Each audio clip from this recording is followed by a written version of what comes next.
മുഖ്യമന്ത്രി സ്ഥാനം രാജിവെച്ചെങ്കിൽ ഡൽഹിയിൽ രാഷ്ട്രപതി ഭരണം വരും. കേജ്രിവാളിനെ കോടതി റിമാൻഡ് ചെയ്താലാകും ഈ നീക്കം ഉണ്ടാവുക. രാജിവെച്ചെങ്കിൽ രാഷ്ട്രപതി ഭരണം ഏർപ്പെടുത്താനാണ് നീക്കം. കേജ്രിവാളിനോട് രാജിവെക്കാൻ ആവശ്യപ്പെട്ടു എന്നാണ് ഡൽഹി ലഫ്റ്റനന്റ് ഗവർണർക്ക് നൽകിയ കത്തിൽ BJP ആവശ്യപ്പെട്ട് കഴിഞ്ഞത്. സംസ്ഥാന ഭരണ സംവിധാനം തകർന്നുവെന്നാണ് BJP ഉയർത്തുന്ന പ്രധാന കാര്യം. എന്നാൽ കേജ്രിവാൾ ജയിലിൽ കിടന്ന് ഭരിക്കുമെന്നാണ് AAP നേതാക്കൾ ആവർത്തിക്കുന്നത്. ഇങ്ങനെ സംഭവിച്ചാൽ രാഷ്ട്രപതി ഭരണം വേണമെന്നാണ് BJPയുടെ ആവശ്യം. ഇക്കാര്യത്തിൽ ഡൽഹി ലഫ്റ്റനന്റ് ഗവർണർ നിയമോപദേശം തേടി തീരുമാനം എടുക്കുമെന്നതിൽ വ്യക്തമാണ്. എന്തായാലും ഇങ്ങ് കേരളത്തിലും ഇത് വലിയ രീതിയിൽ ചർച്ചയാവുകയാണ്. രാഹുൽ മാങ്കൂട്ടത്തിലടക്കം വിമർശിച്ചുകൊണ്ടുള്ള ഫേസ്ബുക്ക് പോസ്റ്റുകളും ഇടുന്നുണ്ട്. രാഹുൽ മാങ്കൂട്ടത്തിന്റെ ഫേസ്ബുക്ക് പോസ്റ്റ് ഇങ്ങനെയാണ്: 400 സീറ്റ് എന്നൊക്കെ തള്ളും, പക്ഷേ തെരഞ്ഞെടുപ്പ് അടുത്താൽ പ്രതിപക്ഷ പാർട്ടികളുടെ അക്കൗണ്ട് ഫ്രീസ് ചെയ്യും.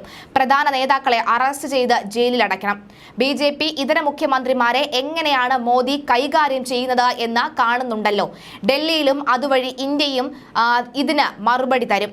എന്തായാലും നിലവിൽ ഈ കാര്യങ്ങൾ ഇപ്പോൾ രാഹുൽ മാങ്കൂട്ടത്തിൽ പറയുന്നതനുസരിച്ച് നോക്കുകയാണെങ്കിൽ നാളെ മുഖ്യമന്ത്രി പിണറായി വിജയനും ഇതേ അവസ്ഥ വരുമോ എന്നാണ് പലരും ചോദിക്കുന്ന ചോദ്യം. അതായത് BJP ഇതര മുഖ്യമന്ത്രിമാരെ എങ്ങനെയാണ് മോദി കൈകാര്യം ചെയ്യുന്നത് എന്ന് കാണുന്നുണ്ടല്ലോ എന്നായിരുന്നു രാഹുൽ മാങ്കൂട്ടത്തിൽ പറയുന്നത്.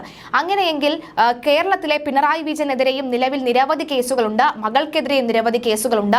അങ്ങനെയെങ്കിൽ നാളെ ഒരു പക്ഷേ ഇന്ന് കേജ്രിവാൾ ആണെങ്കിൽ നാളെ അത് പിണറായി വിജയൻ ആയിരിക്കുമോ എന്നടക്കമുള്ള ചോദ്യങ്ങളും ഉയരുകയാണ്. എന്തായാലും അത് നമുക്ക് വഴിയെ അറിയാം. എന്തായാലും ഡൽഹിയിലേക്ക് പോവുകയാണെങ്കിൽ കേജ്രിവാളിന്റെ വസതിക്ക് മുന്നിലും വിവിധ ഇടങ്ങളിലും രാത്രി വൈകിയും നൂറുകണക്കിന് പ്രവർത്തകർ പ്രതിഷേധിച്ചു. റോഡുകൾ തടഞ്ഞാണ് പ്രതിഷേധം. കോൺഗ്രസ് ഉൾപ്പെടെ ഇന്ത്യ മുന്നണിയിലെ സഖ്യകക്ഷികൾ അറസ്റ്റിനെ അപലപിക്കുകയും ചെയ്തു.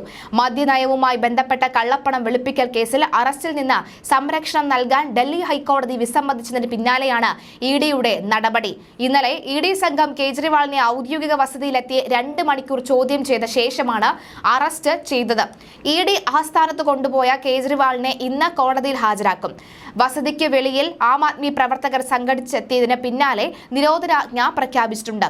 സൗരഭ് ഭരദ്വാജ്, അധിക്ഷി തുടങ്ങിയ നേതാക്കൾക്ക് വസതിയിലും കടക്കാൻ കഴിഞ്ഞിട്ടില്ല. ഹൈക്കോടതി ഉത്തരവിനെതിരെ ആം ആദ്മി സുപ്രീം കോടതിയെ സമീപിച്ച് ഇന്നലെ രാത്രി തന്നെ ഹർജി പരിഗണിക്കണമെന്ന് ആവശ്യപ്പെട്ടെങ്കിലും കേട്ടിരുന്നില്ല. ഇന്ന് പരിഗണിക്കും. മനു അഭിഷേക് സിംഗ് നേരിട്ടെത്തിയാണ് ഹർജി നൽകിയത്. അറസ്റ്റ് രേഖപ്പെടുത്തിയതിന് പിന്നാലെ തന്നെ പാർട്ടി വീണ്ടും സുപ്രീം കോടതിയെ സമീപിച്ചിട്ടുണ്ട്. കോടതിയുടെ നിലപാടുകൾ അതിനിർണായകമാകും.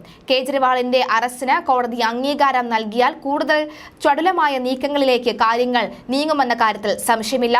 അതിൽ രാഷ്ട്രപതി ഭരണം സാധ്യതയും ഉണ്ടാകും. അരവിന്ദ് കേജ്രിവാളിന്റെ അറസ്റ്റിൽ പ്രതിപക്ഷ പാർട്ടികൾ ശക്തമായ പ്രതിഷേധവുമായി തന്നെയാണ് രംഗത്തെത്തിയിരിക്കുന്നത്. രാജ്യവ്യാപക പ്രതിഷേധത്തിന് കോൺഗ്രസ് ഹൈക്കമാൻഡ് PCCക്ക് നിർദ്ദേശം നൽകി. അറസ്റ്റിന് പിറകെ അരവിന്ദ് കേജ്രിവാളിന്റെ കുടുംബവുമായും ബന്ധപ്പെട്ട രാഹുൽ ഗാന്ധി എല്ലാ പിന്തുണയും അറിയിച്ചിട്ടുണ്ട്.